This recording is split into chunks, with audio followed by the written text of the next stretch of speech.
सरदार वल्लभ भाई पटेल जी की 150वीं जन्म जयंती के अवसर पे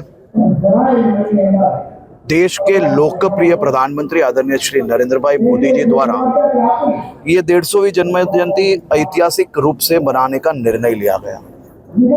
हम सब ने देखा, कश्मीर से लेके कन्याकुमारी, देश के हर गांवों से लेके शहरों तक, हर जगह पे यूनिटी मार्च में जय सरदार के नारे के साथ बच्चों से लेके बुजुर्गों तक ने सभी लोगों ने साथ में मिलकर ये यूनिटी मार्च में भाग लिया। खास तौर पे राष्ट्रीय यात्रा में करमसद से लेके केवड़िया तक की ये यात्रा 26 नवंबर से चालू होकर 6 दिसंबर तक चलने वाली है। देश के हर राज्य से युवा प्रतिनिधित्व ये यात्रा में जुड़े हुए हैं। आज मेरा सौभाग्य है कि ये हजारों लोगों के साथ 15 किलोमीटर की ये पैदल यात्रा में मुझे भी चलने का अवसर मिला। आज मैंने देखा कि यात्रा के रूट में आने वाले सभी गांवों में हजारों लोगों की संख्या जुड़ी हुई थी। आसपास के गांव से भी लोग जुड़े हुए, बच्चों से लेके बुजुर्ग तक, हर उम्र के लोग, हर समाज के लोगों ने जय सरदार के नारों से ये यात्रा का स्वागत किया। खास तौर पे मैं ये यात्रा मेरी उम्र और मेरे बाद की उम्र के सभी नौजवान के लिए बहुत ही महत्वपूर्ण साबित होगी, ये मैं मान रहा हूं। क्योंकि कांग्रेस के युग में सरदार साहब के विचारों को दबाया गया था, एक बड़ा षड्यंत्र था।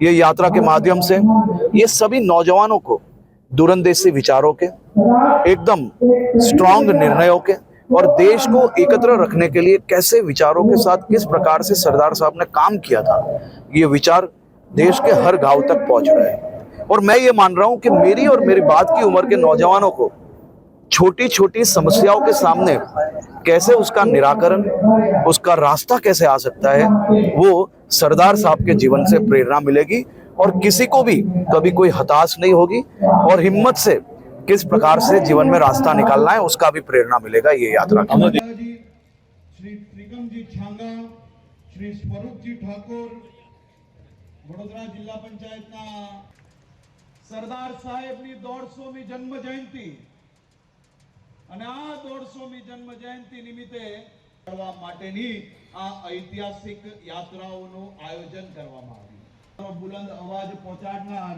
અમારા મિત્ર શ્રી શૈલેષભાઈ મહેતા અને જેમના માર્ગદર્શનમાં દેશ અને દુનિયા સુધી પહોંચાડવા માટે આ 150મી જન્મ જયંતિ ઉજવવાનું નક્કી કરવામાં આવ્યું। સરદાર સાહેબની આ 150મી જન્મ જયંતિ ઐતિહાસિક રીતે ઉજવવાનો નિર્ણય લેવામાં આવે છે।